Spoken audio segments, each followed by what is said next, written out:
Hi everyone, it's Kim at Good Vibe Astrology, and we're here today to learn a bit more about the asteroids. What are they? How do we plot them in the chart? And what do they mean? Know right away that there are over 20,000 named asteroids. There's something like 17,000 listed at astro.com that you can include with your natal chart. So if you input all those asteroids, you would get something like this. Your entire chart would be filled up. The point with choosing asteroids is to be very specific. Use the asteroids that have personal meaning to you. In this case, for our Path to Abundance course, we're looking at some of the asteroids that refer to wealth, abundance, passion, and expansion. If you're looking at a question about relationship, love, and romance, you're going to include maybe Amor and Aphrodite and Eros again, asteroids that are specific to your question. Also, there are named asteroids, asteroids that have your surname or your partner's surname, and finding out where they fit in your chart can be extremely enlightening. So to begin with, you're going to want to look at your chart at astro.com. Is one place where you can create it for free online. We have a tutorial if you need help doing that. Here's a chart of Chinese New Year, and you can see right away that we haven't included any of the asteroids. So if we go back to the setup, I'm going to show you how to include asteroids of choice. They're already in there. So start with Eros, which is 433, and then we have Fortuna, which is 19, and 151, which is Abundantia. And if you have asteroids that you want to include and you aren't sure what the number is, just click down here where we have asteroid names. And as you can see, there's over 17,000 to choose from. So input your asteroids here, comma delineated, and click show the chart. And what we're going to get is the chart with those asteroids included. All right, so let's talk about the asteroids in general. I'm going to show you a little picture here that's going to give you an idea of what we've got going on. Asteroids are categorized often by where they sit in the solar system. As you can see, we have asteroids in various sectors and in various relationships of the solar system, and also with some extremely eccentric orbits. The Apollo asteroids in particular are quite eccentric, as are the Amors.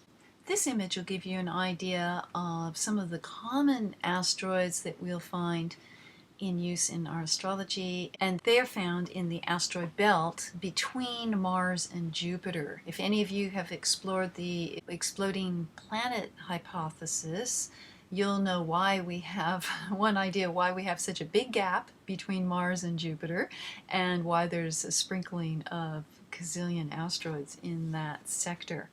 But these are known as the main asteroid belt asteroids. The asteroids that are called near-Earth asteroids or planet crossers are found closer between the orbit of Mars and Venus, in which, of course, we have the Earth. Also, if we look at this image, we get an idea of the centaurs, of which Chiron is included. Here's Chiron orbiting between Saturn and Uranus.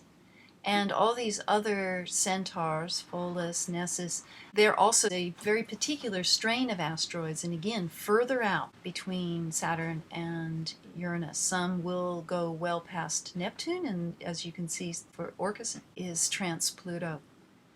Beyond that realm, we have what's called the Kuiper belt, and this is outside the orbit of Neptune and between the orbit of Neptune and the Oort cloud, which is beyond. All right, getting an idea of how many asteroids are out there and the realms that they're in, how do we actually think about them in the chart? One way is to think of the chart as a mandala, a centering image that allows you to vision a sense of peace and wholeness and connection. When we look at the astrological chart, we can then vision it as a mandala, and where the asteroids in particular are focused is where we seek that balance and that expression, and we perceive it as this mandala, this symbolic image of where emphasis is, where focus is. In the case of the Chinese New Year for 2014, in this particular place on the Earth, Eros is almost exactly on the midheaven. And so if this was a natal chart, engaging with anything to do with the midheaven, career, mission, profession in life, is going to link and activate the principle of Eros, which is passionate outpouring, passionate connection. The heart is in it. The heart is the driving desire and force. If we look at where Abundantia is, it's almost exactly opposite. So we're looking at a more inner perspective and a focus in home, in nurturing, in anything that surrounds and protects, in a deeper psychological inner journey.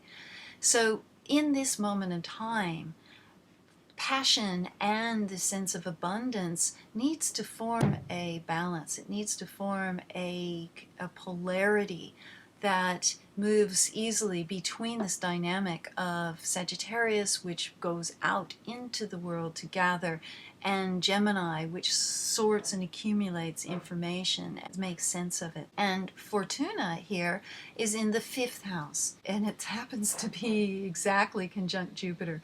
So in this case, any 5th house activity, if this was a natal chart, any 5th house activity, whether it's working with children, having children, being in a romantic relationship, expressing our creative desire through creative self-expression, any of those activities, particularly ones that are very self-nurturing in the sign of Cancer and expansive, the connection to Jupiter, this is going to expand our sense of fortune and our feelings of being confident and fortunate in life.